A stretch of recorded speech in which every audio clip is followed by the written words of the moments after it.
கடந்த ஒரு வாரமா ஷான் ரோல்டன் இந்த எக்ஸ் வலைத்தளத்துல அடின்னு அடிக்கிறாங்க. போய் அந்த ட்விட்டரை போய் எதுக்கு அடிக்கிறாங்கன்னு பார்த்தா அவர் ஒரே மாதிரி படம் போடுறாரு, அவர் படத்துல லிரிக் அதிகமா இருக்கு அப்படி அப்படின்னு எதனா ரீசன் சொல்றாங்க. டேய் யாரா நீங்களா? யாரா இவனுங்க? எங்கிந்திரா வந்துக்கிறானுங்க?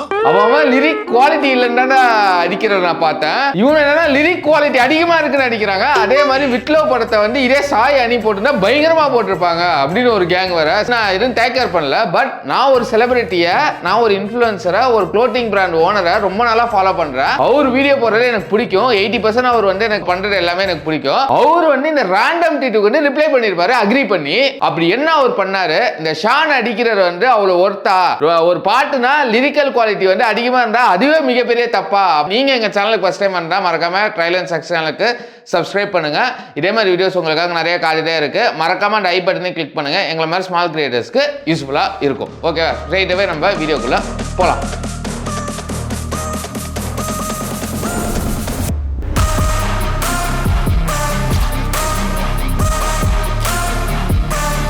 ஷான் ரோல்டன் ஒரு மாடர்ன் டே இளையராஜா ஆர் அந்த யுவன் சங்கர் ராஜா விட்டுட்டு போன வாய்டை ஃபில் பண்ற மாதிரி நான் பர்சனலா பாக்குறேன். ஆக்சுவலா சமீப காலமா ஒரு டெக்கேட்டாவே லிரிக்கல் குவாலிட்டி கம்மியாயிடுச்சுன்னு தான் சொல்ல முடியும். அந்த நாமுத்துக்குமார் வைரமுத்து எக்ஸஸ்க்கு அப்புறம் லிரிக்கலா ஹீரோவே எழுத ஆரம்பிச்சுட்டாங்க, மியூசிக் டைரக்டர் எழுத ஆரம்பிச்சிட்டாரு. அப்படின்னு இருக்கும்போது குவாலிட்டி ஆஃப் லிரிக் ரைட்டருமே பெருசா யாருமே வரல.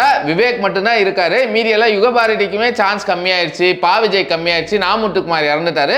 மட்டும் வேற ஒரு இஷ்யூவால லிரிக்கல் குவாலிட்டி எல்லாமே அடி வாங்கிருச்சு. ஆக்சுவலா ஒரு காலத்துல தமிழ் இண்டஸ்ட்ரினா அந்த தமிழ் பாட்டோட லிரிக்கல் குவாலிட்டி தான் ரொம்ப ஃபேமஸ்.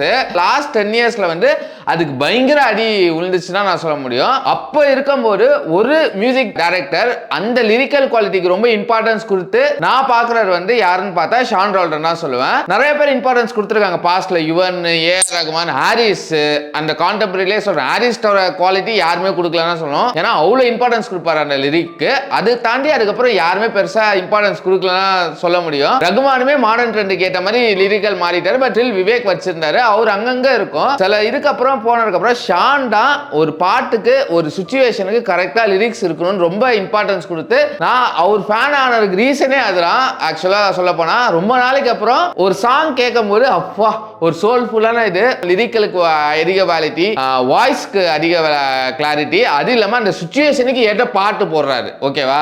ஏன்னா சமீப காலத்தில் அந்த சிச்சுவேஷனுக்கு பாட்டு போடுறாங்க, அந்த சிச்சுவேஷனுக்கு அந்த பாட்டுக்கு சிங்கே இருக்காரு. இப்போ எப்படின்னா படம்னா ஃபீல் குட் படமா ஷான் ரோல்டனுக்குள்ள போயிடலாம்ப்பா அப்படின்னு எல்லா டேரக்டர்ஸுமே ஃபிக்ஸ் ஆகி கிட்டத்தட்ட மாசத்துக்கு ஒரு படம் பண்ணிட்டு இருக்காரு. அப்படி பண்ணும்போது சமீப காலத்துல இப்ப விட்லவ்னு ஒரு படத்துக்கு பண்ணியிருந்தாரு நம்ம அபிஷேக் நடிச்சு. இப்ப ரீசெண்டா அது ஓடிடில ரிலீஸ் ஆயிருக்கு. ஓடிடில ரிலீஸ் ஆனதுக்கு அப்புறம் ஷான் அடின்னு அடிக்கிறாங்க. நிறைய பேஜஸ், எஸ்பெஷலி ஒரு ரேண்டம் பேஜ் டிஹெச்னு ஒரு பேஜ், அங்க என்ன சொல்றாங்கன்னா ஷான் இந்த மாதிரி ஃபீல் குட் படமா எடுத்துட்டு தப்பிச்சிட்டு இருக்காரு அப்படின்னு சொல்றாங்க. அவர் என்ன அவ்வளவு பெரிய குற்றம் பண்ணாரா? தப்பிச்சிட்டு இருக்காரு. என்னன்னா அவர் ஒரே டியூனை திருப்பி போடுறாரு அப்படின்னு. சங்க்ஸ் டியூன் கூட சொல்ல, சங்க்ஸ்னா ஒண்ணுல அது குப்பைக்கான மறு வார்த்தைன்னு கூட சொல்லலாம். ஒரே அந்த வச்சுக்கிறதே திருப்பி மாடர்ன் ஆகி போடுறாரு அப்படின்னு சொல்றாரு. அதே மாதிரி எல்லா இடத்துலயும் அவரே பாட்டு பாடுறாரு. அதே மாதிரி ஒரு இடத்துல மியூசிக் வேணும்னா அங்க வாய்ஸ் ஓவர் கொடுக்குறாரு. ஹம்மிங் கொடுத்தா அந்த பாத்திர ஹம்மிங் கூட வாய்ஸ் ஓவர் தான் சொல்லிருக்காரு. வாய்ஸ் ஓவர் கொடுத்தா அந்த போர்ஷனுக்கான எமோஷனல் கண்டென்ட்டே டிஸ்டன்ஸ் பண்றாரு. அதே மாதிரி அவர் வாய்ஸ் ஒரு 80s டாடா வாய்ஸ் மாதிரி இருக்கு. அவர் போய் ஒரு கப்பலுக்கு ஒரு வாய்ஸ் கொடுக்குறாரு அப்படின்னு சொல்லிட்டு இதெல்லாம் கம்ப்ளைண்ட். ஆக்சுவலா அதை கேட்டோன்னே எனக்கு யாரா நீ அப்படிதான் இருந்துரு. சரி ஓகே விடுங்க அப்படின்னு சொல்லிட்டு இன்னொரு ட்வீட் பார்க்கும்போது அதேதான், இதே விட்லவுக்கு சாயும் அனிருத்தும் கம்போஸ் பண்ணியிருந்தா பயங்கரமா இருந்திருக்கும் அப்படின்னு சொல்லும்போது ஓகேடா, சாய் அபியங்கர் அனிருத் நல்ல ஒரு கம்போசர் தான். பட் எதுக்கு இப்ப நீங்க எல்லாத்துக்கும் அவங்கள கொண்டு வரீங்க அப்படின்னு தான் எனக்கு ஒரு ஃபீல் இருந்துட்டே இருக்கு. ஷான் நல்லா பண்ணலனா ஓகே, இவர் அப்படி நல்லா பண்ணல எடுத்துட்டு வரலாம் அப்படின்னு சொல்லலாம். பட் அவர் ஆல்ரெடி நல்லா பண்ணியிருக்காரு அந்த படத்துக்கு. அந்த படத்துக்கு என்ன தேவையோ அது நல்லாவே பண்ணியிருக்காரு. அப்ப பார்க்கும்போது சரி ஓகே, அவரோட அந்த ட்விட்டர் படம் சாய் அப்படின்னு யாரா நீங்க அப்படின்னு இப்படிதான் இருந்துரு. ஏன்னா ஒரே டியூனை நிறைய டைம் போடுறாரு ஒரே சீன்ல மாத்தி. இங்க அணி ஒரு வேற ஜோன்ல போயிட்டாரு. அதை கம்பேர் பண்ணவே முடியாத ஒரு இடத்துல இருக்கும்போது இன்னொரு பட்ஜெட் கன்ஸ்ட்ரெயின்ட் நிறைய இருக்கு. ஓகேவா? அதனால தான் ஷான் அந்த ரீச்சுக்கு போயிட்டாருன்னே சொல்ல முடியும். அது இல்லாம எல்லாம் ஒரு சனா ஒரு ஜோன்ல போயிட்டாரு. சாய் அப்கமிங் தான். சாயை இவங்களோட கம்பேர் பண்றதுல அர்த்தமே கிடையாது. அப்படி போகும்போது யாரா நீங்க சரி ஓகே அவனோட நாலேஜ் அவ்வளவுதான் இருக்கும்போது நான் ரொம்ப பர்சனலா அவரை ரொம்ப நாளா ஃபாலோ பண்ணிட்டு இருக்கேன். எங்க வீடியோலே அவர் கொஞ்சம் நான் அவரோட இன்ஃப்ளூயன்ஸ் கொஞ்சம் இருக்குண்டா. அப்படி இருக்கும்போது அவர் வந்து ட்விட் போடுறாரு. அந்த ட்விட்டுக்கான ரேண்டம் ட்விட்டை அவர் அந்த ஃபாலோவர் DH வந்து 2000 ஃபாலோவர் தான் இருக்காரு. இவர் நினைச்சிருந்தா அவாய்ட் கூட பண்ணிருக்கலாம். அவரோட பர்சனல் ஒப்பீனியன் தான். பட் ஸ்டில் நான் நேராவே அவர்கிட்ட டெக்ஸ்ட் பண்ணி பேசினேன். அவர் பர்சனல் ஒப்பீனியன் சொன்னாரு. ஓகே, பட் ஸ்டில் என்னன்னா எனக்கு அவர் சாங்லாம் பிடிக்கும். பவர் பாண்டி வந்து அவர் என்னோட one of the favourite album. But ஆனா அந்த சொல்ற அந்த கருத்தை வந்து நான் அக்செப்ட் பண்றேன் அப்படின்னு சொல்றாரு. என்னன்னா அவர் லிரிக் வந்து ரொம்ப டிஸ்கிரிப்டிவா இருக்கு. என்னன்னா அந்த சீன்ல வர்ற அப்படியே லிரிக்கா இருக்கு அப்படின்னு கேட்கும்போது நான் அங்கதான் ரொம்ப ஷாக் ஆகி நான் அவர்கிட்ட அதுதான் நான் கேட்டேன். அவர் like everyone has a personal opinion. இதே ட்விட்டர் இது என் பர்சனல் ஒப்பீனியன் சொல்லி போட்டுருந்தா கூட எனக்கு ப்ராப்ளமே கிடையாது. ஒரு பப்ளிக் ஃபோரம்ல ஒரு ரேண்டம் பேஜ்ல ஓகேவா கேட்கும்போது எனக்கு அப்புறம் தான் இருக்கு. ஏன்னா ரீசெண்டா அவர் வந்து காட் மோடுக்கு ஒரு ட்வீட் போட்டிருந்தாரு. சரி ஓகே, அது அவரோட பர்சனல் ஒப்பீனியன் நான் விட்டுட்டேன். பயங்கரமா இருக்கு, வேற வைப் இருக்கு, அப்படி இருக்குன்னு இப்போ வரைக்குமே காட் மோட்ல என்ன லிரிக் இருக்குன்னு அவ்வளவு கஷ்டப்பட்டேன். பட் ஓகே, லிரிக் மட்டும் சாங் இல்லைன்னு எனக்கு தெரியும். எல்லாம் சேர்ந்தா ஒரு சாங். பட் லிரிக்கும் ரொம்ப முக்கியம்னு எனக்கு ஒரு ஃபீல் இருந்ததே இருக்கும். எஸ்பெஷலி ஒரு லைட் ஆர்டர் ஃபிலிம்ஸ். ஓகே, நீங்க இன்ட்ரோ சாங் இந்த ஃபாரின்ல போய் ஆடுற சாங்லாம் விட்டுருங்க. மோஸ்டா ஷான் மேலசெட்டர் எல்லாமே மாண்டேஜஸ் சாங்ஸா தான் இருக்கும். ஓகேவா, எதுவுமே ட்ரீமி சீக்வன்ஸ் இருக்காது. அப்போ அந்த படத்துக்கு என்ன தேவையோ அதெல்லாம் கொடுக்க முடியும். அந்த இடத்துல வந்து அந்த டோன் வந்து எமோஷனலா கனெக்ட் பண்றா அப்படின்னு தான் பார்க்கணும். ஏன்னா நிறைய எல்லாரும் அந்த 90s சொல்றாங்க. அனியே ஷானை பயங்கரமா எமோஷனல் கோஷனுக்கு நிறைய யூஸ் பண்ணியிருக்காரு. அவரு அதிகமா லவ் ஆல்பம் போட்ட எல்லாத்துமே ஷான் பாடி இருக்காரு. இது எத்தனை பேருக்கு தெரியும் எனக்கு தெரியவே இல்லை. ஷானோட வாய்ஸ் நேச்சுரலா ஒரு எமோஷனல் கனெக்ட் நம்மளுக்கு கொடுக்கும். அதனால தான் அதே தான் அவருமே யூஸ் பண்றாரு. மேபி அது கம்ப்ளைண்டா சொல்லலாம். அவர் ஆனா எனக்கு தெரிஞ்சு படத்துல 2 பாட்டு பாடுறாருன்னு நினைக்கிறேன். அப்ப சில பேர்ல எல்லா படத்துலயும் அவங்க தான் பாட்டு பாடுறாங்க. அப்ப எங்க இந்த கும்பல் போச்சுன்னு தெரியல. அப்படி இருக்கும்போது உங்களுக்கு அதெல்லாம் பிரச்சனையா இல்ல, உங்களுக்கு இது பண்ணா பிரச்சனையா அப்படிதான் எனக்கு ஒரு இருக்கு. நீங்க கம்பேர் பண்ணனால தான் நான் இங்க வந்து அந்த கம்பேரிசனே கொண்டு வரேன். இந்த இடத்துல எனக்கு கம்பேர் பண்ணணும்னு ஆசை இல்லை. நான் ஆல்ரெடி சொன்னேன் அவங்க ஜோன்ல இருக்காங்க. இவர் சொன்ன ஒரு வேலிடான விஷயம் அதுதான். அதிகமா பாடுறாரு அப்படின்னு சொல்றாங்க. Okay fine. ஏன்னா அவருமே அது ஒரு இன்டர்வியூல எனக்கு ஞாபகம் இல்ல, ஆக்சுவலா லவ்வர் வந்து தேன் சுடரை வந்து பிரதீப் குமார் தான் ஃபர்ஸ்ட் பாடினாரு.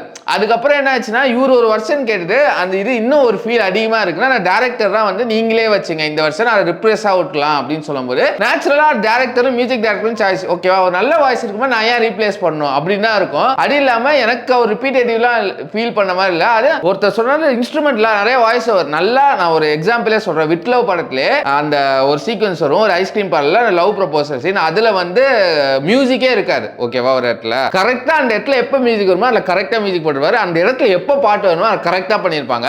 இதே இடத்துல நீங்க சொன்ன மியூசிக் டைரக்டர்ஸ் என்ன பண்ணிருப்பாங்க எனக்கு நல்லாவே தெரியும். அங்கதான் இருக்கு அவருக்கு நேச்சுரலாவே அந்த எபிலிட்டி வருது. அவர் வந்து நிறைய டைம் சொல்லிட்டாரு இவனோட இன்ஃப்ளூயன்ஸ் எனக்கு நிறையவே இருக்கு அப்படின்னு கேட்கும்போது இவனே அதான் பண்ணாரு. யுவன் வாய்ஸே ஒரு மெடிசன் தான். அந்த மாதிரி நானுமே ஷானோட வாய்ஸ் பாக்குறேன்.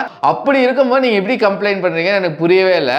அதே மாதிரி மோகன்ராஜன், உமாதேவி அந்த மாதிரி குவாலிட்டியான லிரிக் ரைட்டரை கொண்டு வந்து அந்த லிரிக்கல் இது இம்பார்ட்டன்ஸ் கொடுக்குறாங்க. ஏன்னா நிறைய லிரிக் ரைட்டர் போயிட்டு இருக்கும்போது இவர் திருப்பி கொண்டு வரும்போது அவர் மேல கம்ப்ளைண்ட் சொல்றது எந்த விதத்துலயுமே எனக்கு நியாயமே கிடையாது. எப்பவுமே ஒரு கம்ப்ளைண்ட் பர்சனல் ஒப்பீனியன் இருக்கும். பட் அந்த கம்ப்ளைண்ட் வந்து வேலிடா இருக்கும். எனக்கு கிட்டீங்கன்னா நிறைய பர்சனல் ஒப்பீனியன் இருக்கு சில பேர்கிட்ட. ஆனா அவங்க நல்லா பண்ணிட்டு இருக்கும்போது we should not complain on it. ஓகேவா, அன்பாப்புலர் ஒப்பீனியன் இருக்கலாம். பட் அது என்னன்னா அவங்க வந்து ரொம்ப அதை இது பண்ணா பரவாயில்ல. அவங்க நல்லா பண்ணிட்டு இருக்கும்போது நீ அன்பாப்புலர் ஒப்பீனியனை நீ ஒரு பப்ளிக் ஃபோரம்ல நீ இவ்வளவு ஃபாலோவர்ஸ் இருக்கும்போது அது பண்றது வந்து கரெக்டானு வந்து எனக்கு தெரியல. என்னடா இது அப்படின்னா ஒரு ஃபீல் இருக்கு. ஏன்னா நீங்க அப்படி பண்ணும்போது நீங்க அப்படி சில இதெல்லாம் சொல்றீங்க. அப்ப நீங்க எதுவுமே நீங்க டிஸ்ரெகார்ட் பண்ணவே கூடாது. ஓகேவா, அப்ப நீங்க உங்க பப்ளிக் ஒப்பீனியன் அட்லீஸ்ட் நீங்க சொல்லும் போறாரு என்னோட பப்ளிக் லைக் என்னோட பர்சனல் ஒப்பீனியன் சொல்லிட்டு போயிருந்தா அங்க ப்ராப்ளமே கிடையாது. அதே மாதிரி சின்ன பேஜஸ் இந்த மாதிரி ஓவரா இன்னொருத்தங்கள ஃபேமஸ் ஆயிட்டால நான் அடிப்பண்டா அப்படின்னு கேங் இருக்கும்போது அதை என்கரேஜ் பண்ற மாதிரியும் போடுறது என்ன பொறுத்த வரைக்கும் தப்பு. ஷான் வந்து ஒரு அற்புதமான ஒரு மியூசிக் டைரக்டர் தான். லவ் ஜானர் திருப்பியும் வந்தது அப்படி அவரால் தான். அதுக்கு மேலேயே இன்னொருத்தர் அரிச்சர்னு அவர் ட்விட்டர் அவருமே ஒரு ரிவ்யூவர் அவர் போட்டிருப்பாரு நீங்க இந்த பாயிண்டே பேஸ்லெஸ் ஷான் அனிய சனி சாய் அப்படின்னு போட்டிருப்பாரு. அது அப்சல்யூட்லி ட்ரூ. அதே மாதிரி ஷானோட ஒர்க்கை நீங்க மறந்துட்டீங்களா? லாஸ்ட் ஒன் ஏரியா லப்பர் பந்து, குட் நைட், ஜெய் பீம் அப்படின்னு அவர் லிஸ்ட் பண்ணிட்டே போனாரு. அவ்வளவு குவாலிட்டியான ஒர்க். அப்படி கேட்கும்போது அந்த டிஸ்கிரிப்டிவ் தெரியல. இதை போய் ஓட்டுறது அது வேலிடா இருந்தா ஓட்டுங்க. சும்மா ஓட்டணும்னு ஓட்டாதீங்க. அவன் ஃபேமஸ் ஆயிட்டான்னு அடிக்கிறலாம். It's totally invalid. நீங்க என்ன நினைக்கிறீங்கன்னு மறக்காம கமெண்ட் செக்ஷன்ல பதிவு பண்ணுங்க. இதெல்லாம் நான் என் மைண்ட்ல வச்சுட்டு நாங்க கண்டென்ட் ரெடி பண்ணது இதெல்லாம் நான் பேசணும்னு நினைச்சேன். அதை வந்து ஓரளவுக்கு ஒழுங்கா பேசிட்டேன்னு நினைக்கிறேன். நீங்க என்ன நினைக்கிறீங்கன்னு சொன்ன மாதிரி கமெண்ட் செக்ஷன்ல பதிவு பண்ணுங்க.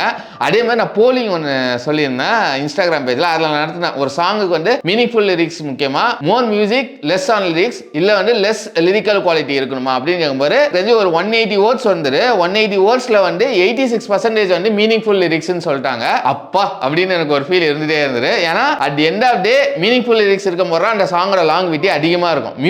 மியூசிக்கும் முக்கியம் தான், ஆனால் மீனிங்ஃபுல் லிரிக் ரொம்ப பிளிஸ்ஃபுல்லான மியூசிக். இந்த மூணு சென்டரா ஒரு பாட்டு பயங்கரமா லாங் லாஸ்டிங்கா இருக்கும். அதுதான் என்னோட கருத்து. நீங்க எங்க சேனல் ஃபர்ஸ்ட் டைம் வந்தா மறக்காம எங்க ட்ரையல் அண்ட் சக்சஸ் சேனலுக்கு சப்ஸ்கிரைப் பண்ணுங்க. இதே மாதிரி வீடியோஸ் உங்களுக்காக நிறைய காட்டிட்டே இருக்கு. உங்களுக்கு ரொம்ப பிடிச்சுன்னா உங்க ஃப்ரெண்ட்ஸ் அண்ட் ஃபேமிலிக்கு மறக்காம ஷேர் பண்ணுங்க. அடுத்த வீடியோல பார்க்குற வரைக்கும் பாய்.